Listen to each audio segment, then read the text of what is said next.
আসসালামু আলাইকুম। এটা হলো নেত্রকোনা বাইপাস। চলে আসলাম নেত্রকোনা বাইপাসে।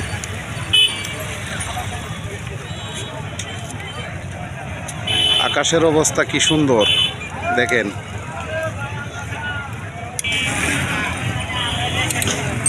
অনেক সুন্দর একটা পরিবেশ।